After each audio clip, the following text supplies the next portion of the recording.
People working 2-3 jobs just to put food on the table and still drop.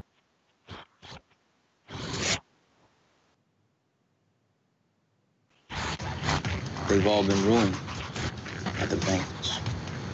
Open your eyes to banks that are robbing you. You know who my favorite president was? Oh, Thomas Jefferson. This is all of this coming from scheme. He fought the banks. JFK too, and they killed him. Banking is too long, it's more dangerous than the army is. He also said that every generation needs.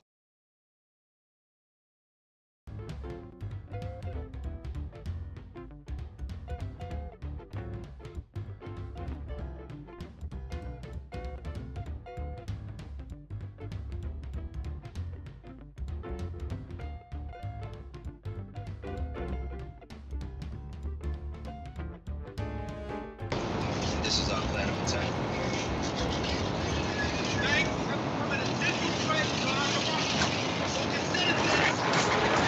Justice. Thank you for listening to Revolution Radio, freedomslips.com, the #1 listener-supported radio station. Please help support this station so this can continue. Revolution Radio.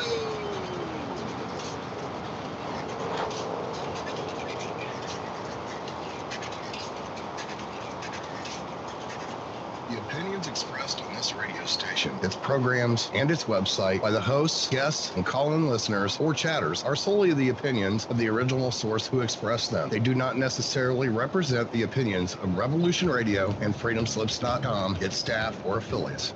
You're listening to Revolution Radio, freedomslips.com, 100% listener-supported radio, and now we return you to your host.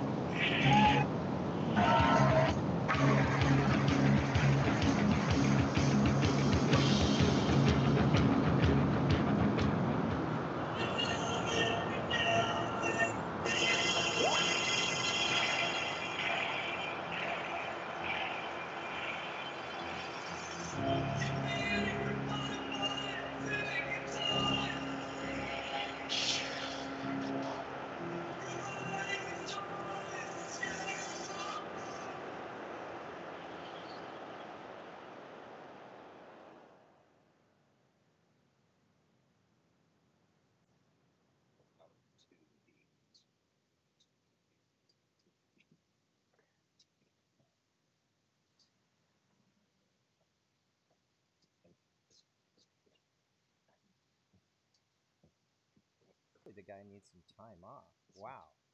It's, as always, such an honor that he would ask me to fill in for him. It's just, it's been great working with him. I don't know if many of the regular listeners might have heard me lurking in the background for a little more than a year now. And it's just been great. So thank you, True, for the opportunity here. Very happy to fill in, and we're doing it from Manila in the Philippines. It's great. It's a beautiful Saturday morning over here. People are very calm and happy. If you see anything on a Saturday morning, the first thing that I noticed when I got over here was I heard a bunch of noise outside and people on the streets. I mean, and got this little balcony, so I went out. Now, I just expected to see, because I moved from San Francisco, I expected to see people dressed in black throwing bottles, or lesbians with pussy hats on their heads. And no, they were dancing in the streets. They were doing Zumba. They're dancing.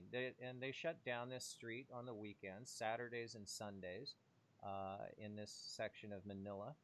And people are really nice here. They're just nice. And so I really was expecting this riot, but they're literally dancing in the streets here. So happy to report from here. I feel like I'm able to get a better perspective over here. The whole crew that I work with, 8chan and the Goldwater, we're covering a lot of things that are near and dear to us, and one of the things that's near and dear, of course, to Revolution Radio is censorship. And I think that's why we all are here. That's why we're doing all of this. So last week, if you caught the show, Phil and I bantered around on a couple of different stories, and we're just hopping over all of the things about Facebook and Google and Twitter and the things that they're doing. And we promised this week that we would dig in a little deeper and get into why. The conspiracy behind it, which I'm going to unfold one for you here, folks, and see if I can't put this together for you. I'm going to make an argument. So one of the things that we're doing right now, if you take a look at your mainstream media, you're not going to see much of this, is we make a point to cover some of these really atrocious crimes, but more importantly, the arrests of these pedophiles that seem to be almost everywhere. And you step back and you think about it, and I mean, we've got a separate section on our site just for this. I mean, there's just hundreds of these articles every single day. And it's important for us to write about this because nobody else is, and it's not a matter of just covering news of sickos. This is really important, and I'm going to get into why. So we're going to get into that and figure out some deeper meaning as to what these arrests mean and why they're there. So what we're going to do is figure out a pattern. Now let's take a look. The Department of Justice puts this pedo Jack Daggett, who he's got a bunch of porn and kiddie porn, and he's 30 to 40 kids that he just straight up, right when he's arrested, admits that he raped them. Now this is typical. This is very typical. So we'll get into why this guy just readily admits it to authorities. They've got, once they got his computer, they know, he knows. And so there's no point in him coming back and saying, oh, well, I didn't do it. And here's the reason. If you're a pedophile, the worst thing on earth, you might as well, if you get caught and sentenced, it's over. It's all over. So we're going to be looking at that. Why this is important, why it's powerful, why the number of arrests in the last 2 years is significant to what I'm going to get into. This conspiracy that they call it. It's a debunked conspiracy. Some people call it Pizzagate. We've got it tagged as pedogate. It's a pretty good term for pretty much everything that runs around. We throw all the stuff in the Catholic Church in there too because they count. And this is it. If you're convicted, the only thing worse than being a pedophile in prison is being a cop pedophile. Okay, that's it. That's it. And so you got all these guys in these prisons that they're lifers. There's no way they're going to get out. And so the only way to make life better for them is to join a gang and up themselves in the ranks. And the way that you do that, the way that you initiate yourself, is to go shiv someone, to kill someone.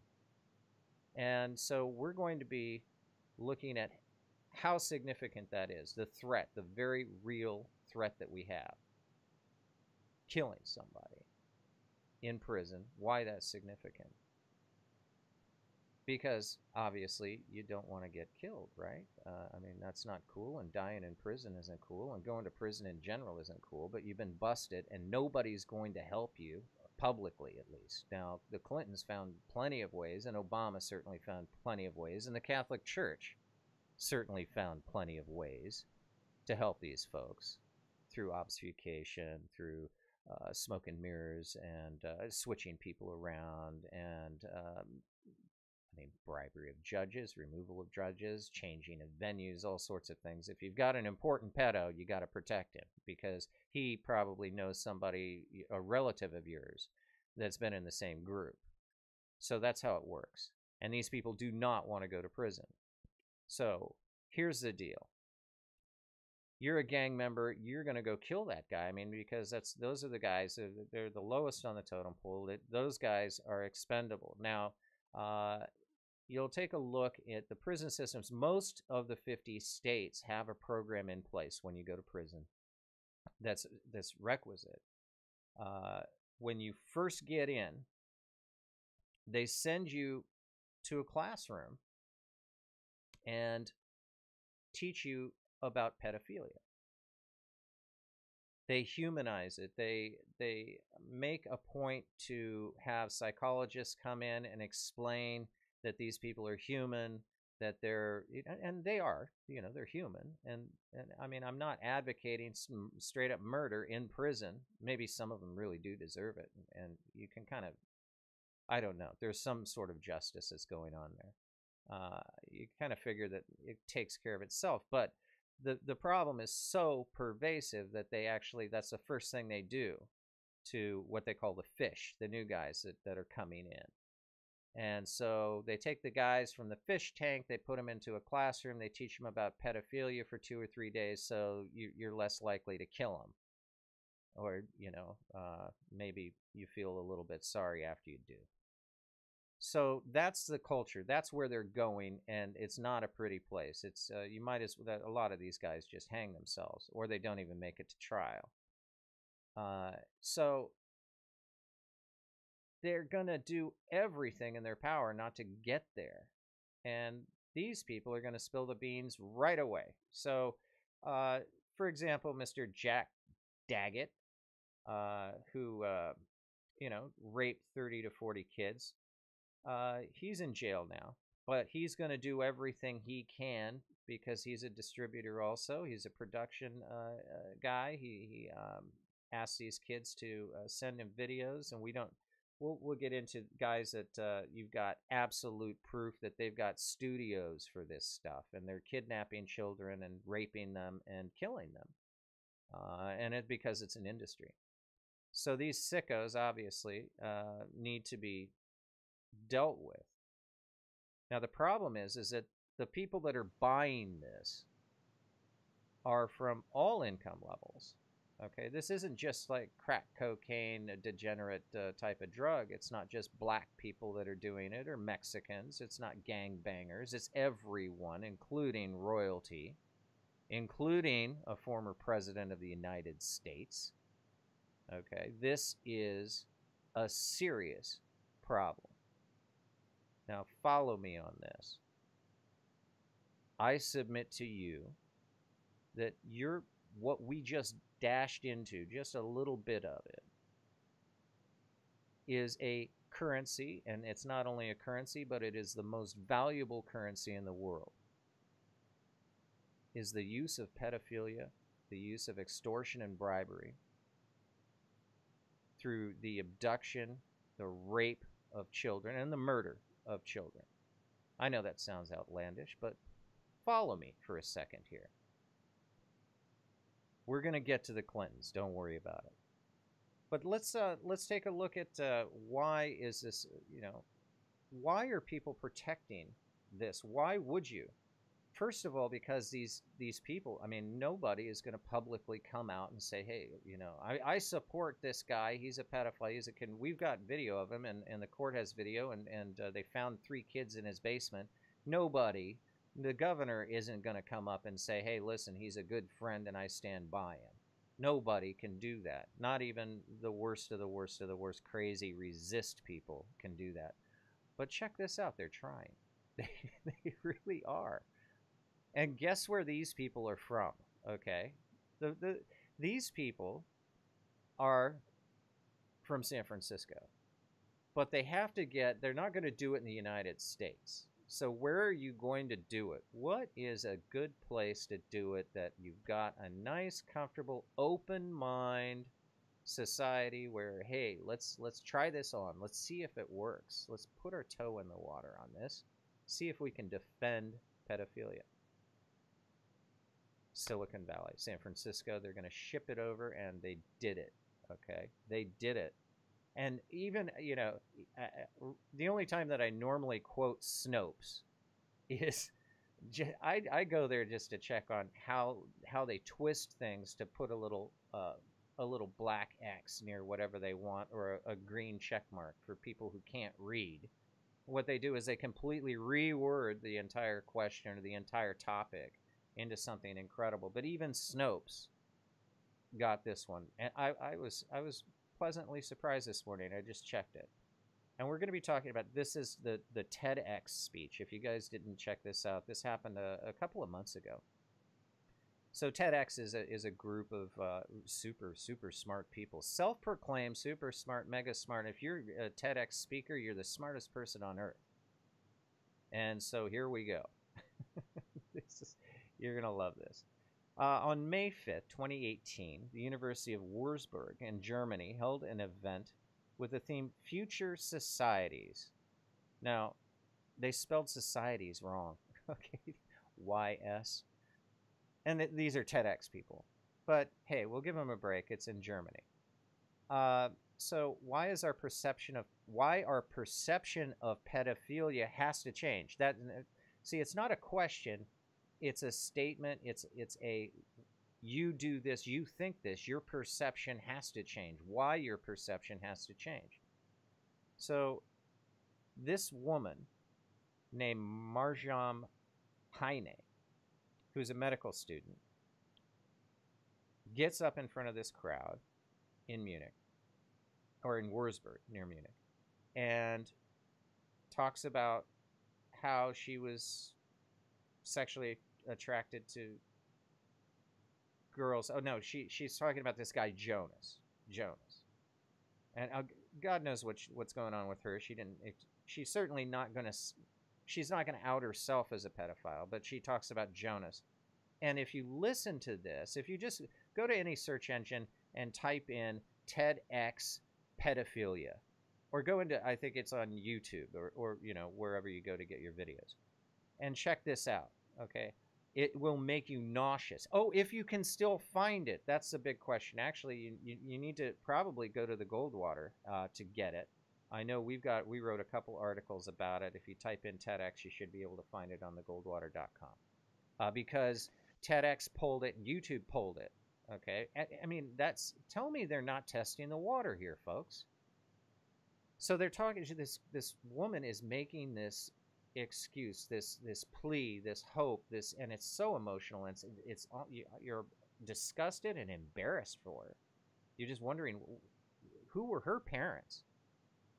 And why is she among the most elite, smartest people? And my perception has to change. I'm being told it has to change because this woman in Germany is telling me so. Well, even then, they decide, oh, that's too far. And so what they do, because they're in control of all of these functions, TEDx, YouTube, Google, okay, all of the Bezoses, the TEDx is controlled by all of these self-appointed the moral majority, not the majority, the superior morality, the people who control are in control of the agenda of the social justice warriors, which is basically well, it's just nonsense. If you learn a few words that have ism or ist on the end of them, you're qualified. Go out and get them. And if you don't agree with us, you better find another job. So that's how far these people are going to defend pedophilia. Now, the big question is why? Why would they do that? Why? Because there are so many people in all ranks and all the way up to the top. And I'm talking about British royalty. I mentioned a former president. Okay. That are involved in this, that have been on Lolita 1, that have been to the island that is right off St. Thomas, Epstein's Island, which, by the way, had a mysterious fire about a month ago, right when people were starting to, maybe it's a U.S. territory, maybe somebody's going to come in and start looking at what's in there. Oh, man. Now, Epstein. Now, here's a guy that actually went to prison, is in prison. And rightfully so. He's a child molester. He had a plane, Lolita Express, devoted to molesting children. I've seen the original manifest, the passenger list that the FAA requires all pilots to fill out when private planes, that you have to have a list of all passengers on the plane. Bill Clinton is all over it. All over it. And yes, Donald Trump flew on the Lolita Express. Now, whether or not he molested kids, I don't know. I don't think he's into kids. But Bill Clinton certainly partook. Bill Clinton was on flights, and you go and take a look on Flight 24, the radar flights, the sites where you can track you can type in the tail number, and you can track where they were. A wonderful site, incredible stuff. And you look, and this plane goes up, and it just flies around in circles, okay? It just goes around and then lands. A couple of the most fascinating ones to take a look at. You start with the manifest, you go back, the dates are right, the girls are all changing. A lot of them have the same first name. I mean, obviously they're made-up names. They're common Eastern European names. And they're just going up and circling around, sometimes coming out of Morocco. Some of these flights that are over the Atlantic are kind of fascinating. It's insane. It really is what they were doing.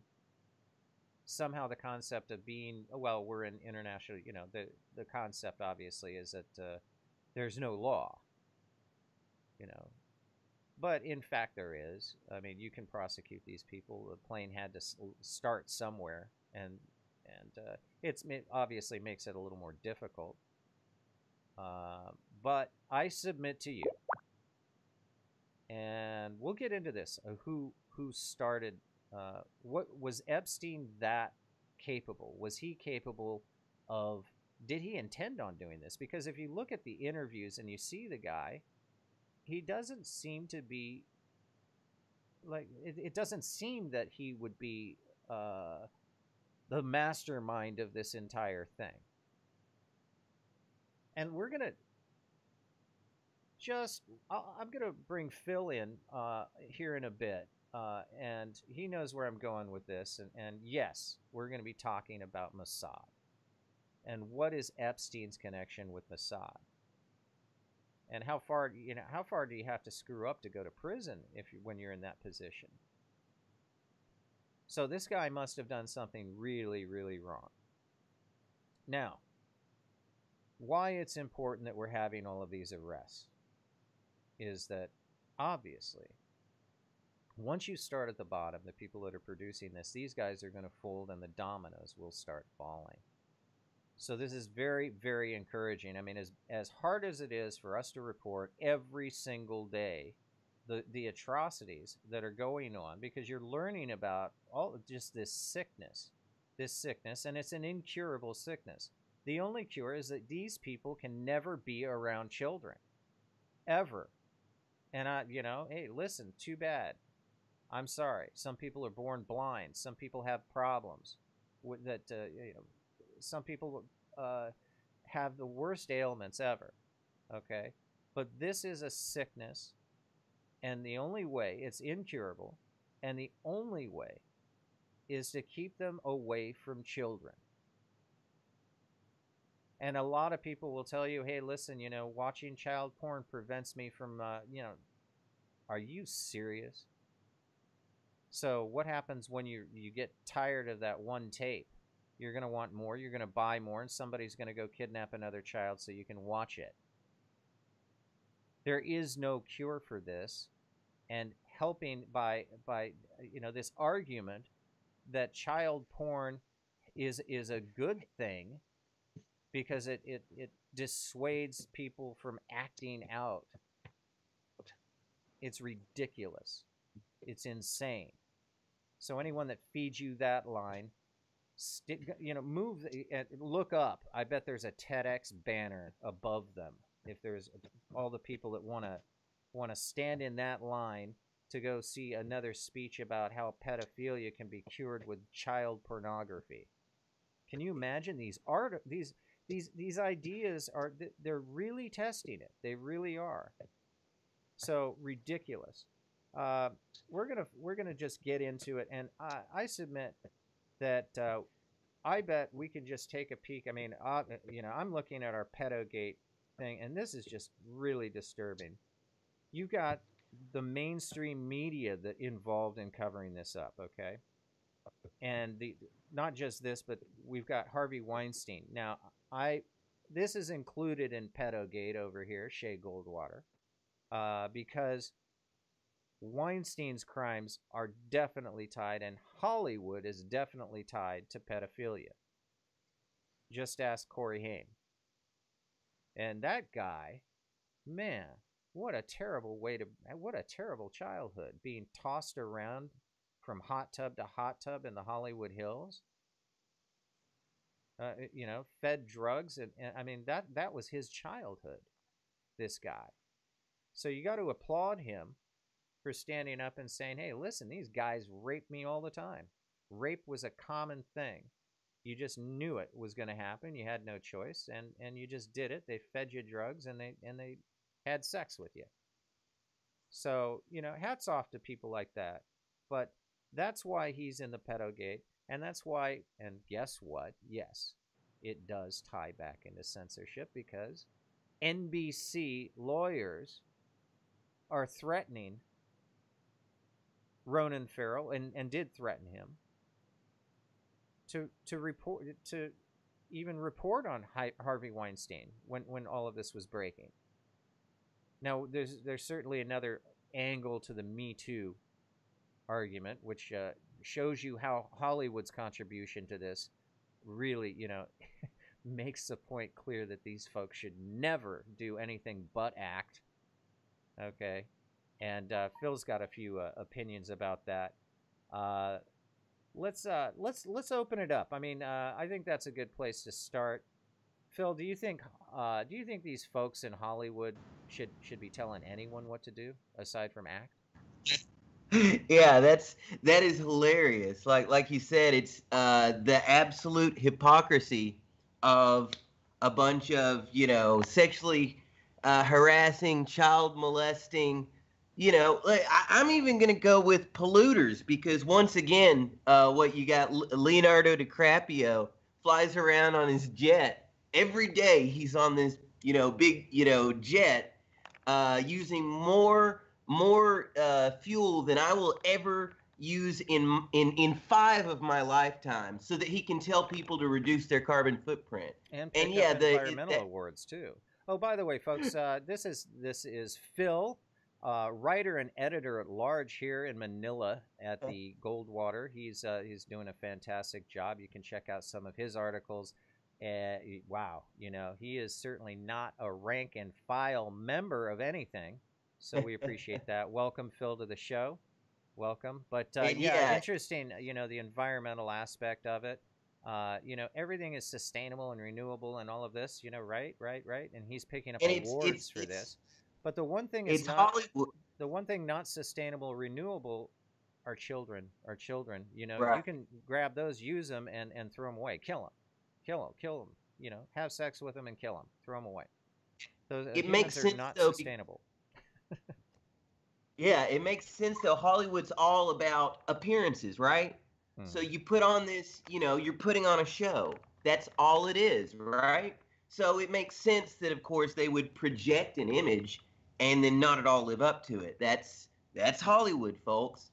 But yeah, and it's not just in Hollywood either. Of course, as we've seen, the news media, the BBC cover-up of the institutional pedophilia that involved, Jimmy Savile, excuse me, Savile, Jimmy Savile, and Prince Andrew was caught up in all this. Oh. I love the fact that, not long ago, Prince Andrew made headlines where he was involved in Jeffrey Epstein and 15 and 16-year-old sex slaves, and then that headline just disappeared one day because the royal family's evidently got a little bit of clout. What do you know?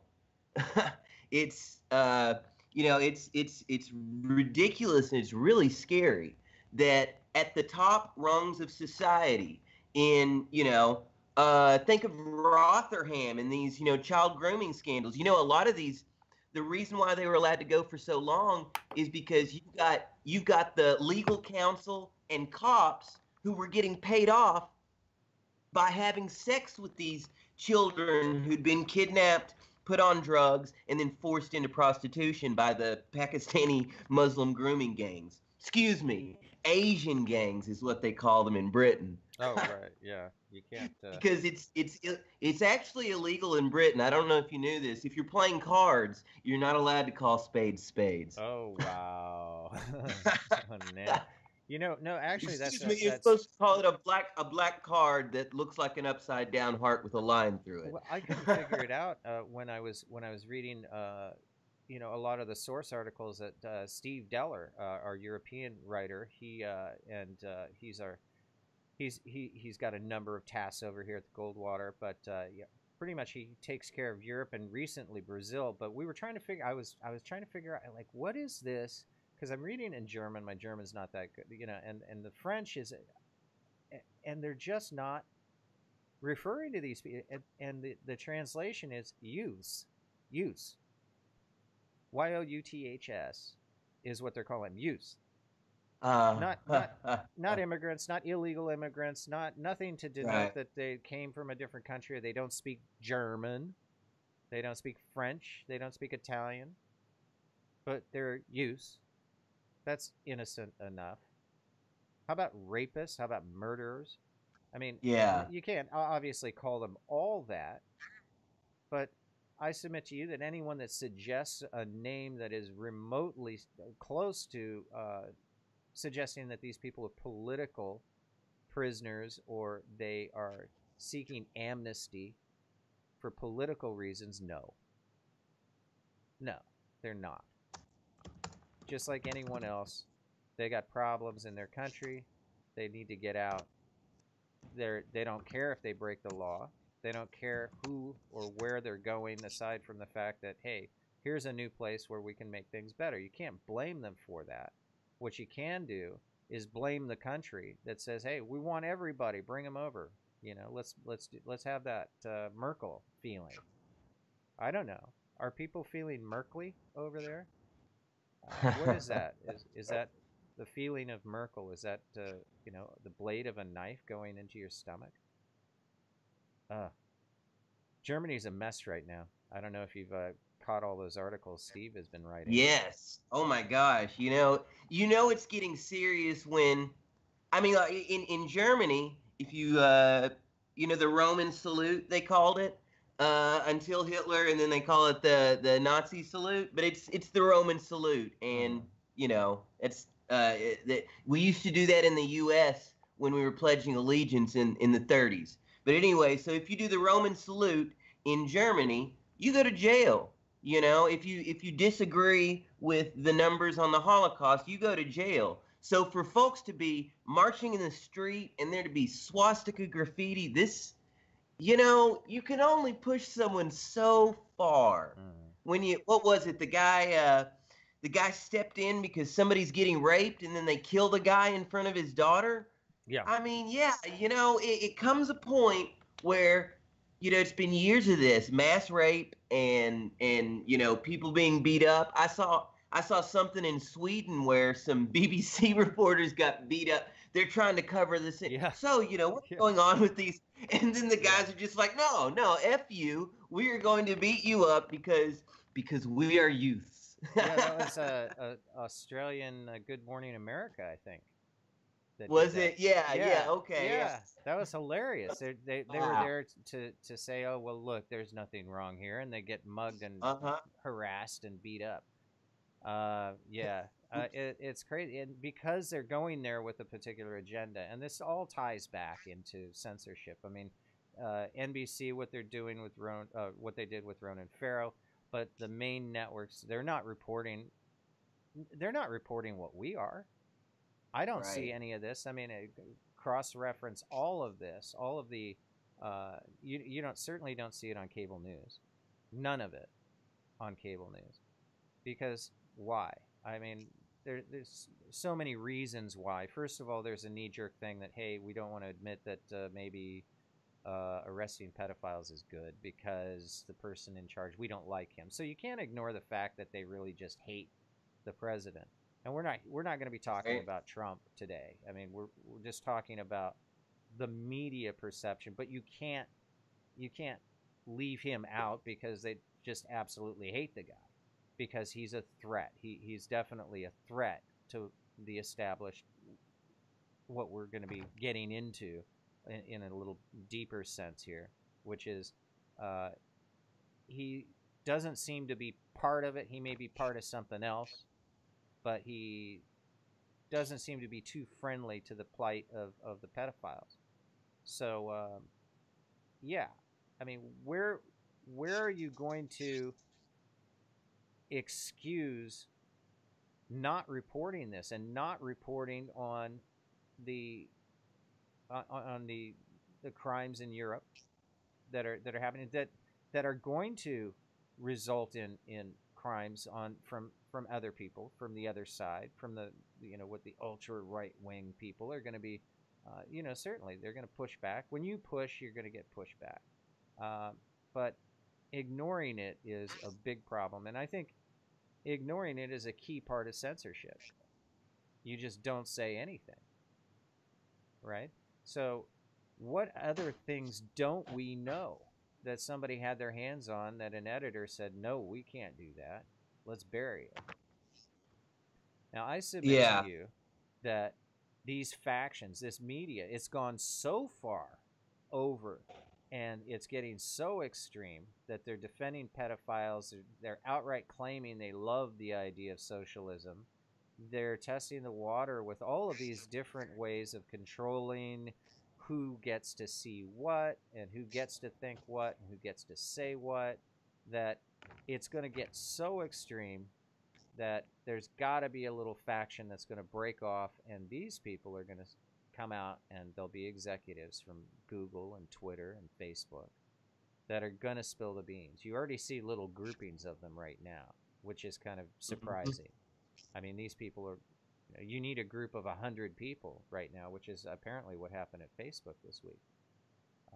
So, yeah, it's going to happen. Either you're going to get a James O'Keefe kind of situation where these people are outright admitting, yeah, we shadow ban. You don't even know. You don't even know. And they're talking about this with impunity. They're like So not reporting is a key component to this censorship we're talking about. I mean, what don't we know? What about the Catholic Church? I mean, we had some interesting stuff happen this week. Pope did not have a good week, did he? Yeah. You notice they're trying to turn it political, and it's like, oh my goodness, these people are trying to make this ideological in order to hurt Pope Francis's important work of what? I thought he ran a church, but no, evidently he's a social activist. Yeah. And you know what's more important? I'm gonna go ahead and say it. You know what's more important than telling Trump not to build a wall? Like, do your job and stop covering up for massive, massive amounts of child abuse. Yeah. Yeah, I mean, now to be fair, he's got a pretty bad history that he inherited. So there's certainly a lot of problems, you know. First ever pope to step down in about 1,000 years. You know, that doesn't just happen. Yeah.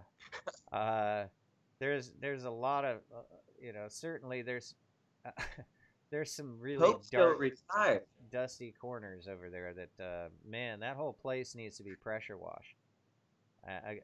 Lord knows what they'll find.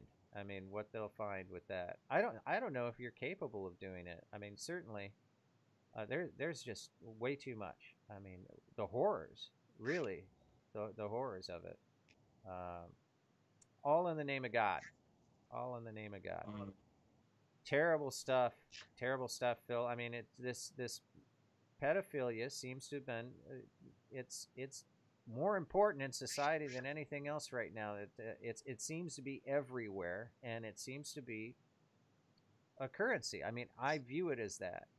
It forces Yeah. people to do things they really don't want to do. Okay? So you can get pretty much anyone. If I've got film of you with a 6-year-old boy, I own you. I own you and everything you own and all of your friends as well. And I'm pretty sure that this isn't new. You got the people are hearing about it all of a sudden since the 2016 election. Yeah. But I was following quote unquote Pizzagate, Pedogate when they called it the conspiracy of silence back in the 90s. Remember that? Oh, Then in yeah. the 80s there was the Franklin cover up. Oh, yeah. Then in the 1880s you had the Cleveland Street scandal in England, and then in the what was it during the time of Joan of Arc, you had J.K. Huysman in Labar writes about Joan of Arc's friend, the notorious child murderer Gilles de Rais, who supposedly was killing and having sex with children and sacrificing them. And, then you go back to Greece, and this is not new. It's not a new. Not new. I think the only thing that's Moloch, new, the Old Testament, yeah. the only thing that's new today is that it's readily documented. So I mean, you've got Anthony Weiner, you've got cameras in everybody's pockets, and people that aren't too careful about what they say online, and certainly the it's a lot easier to arrange for this stuff, but it's a lot easier to document it and to obtain evidence. I think that's about the only new thing about it. And I think that some of the old school pedos are getting caught up with, they ain't up with technology and understanding that pinhole cameras have been around for a long time, folks. Right. And if you go to another one of those parties, that all it takes is somebody thinking, wow, I could be set for life if I put a camera in this place. I could control all the people in this room by placing a camera. You're telling me nobody ever did that? You're telling me Mossad never did that, or the CIA never did that? British intelligence. Where did Jeffrey Epstein get his connections at? Why Jeffrey Epstein is on house arrest and his co-conspirators can't be prosecuted? You remember my story about Judge Hatfield, right? Mm-hmm. It's like there's Epstein is connected to some very powerful guys that are connected back to Israel. Let's see. Speaking of the co-conspirator things, that sweetheart plea deal was written by Alan Dershowitz. The Harvard-trained lawyer, world famous guy, ultra Zionist, who was also caught on the island and on the airplane and called Jeffrey Epstein. He at one point said that Jeffrey Epstein is the one guy outside of his family who gets to read his drafts. And he's also trying to claim that no, I didn't know this was going on. How do you hang out with this guy every day and not see what he does every day? But what really blows my mind is the Hatfield guy, who is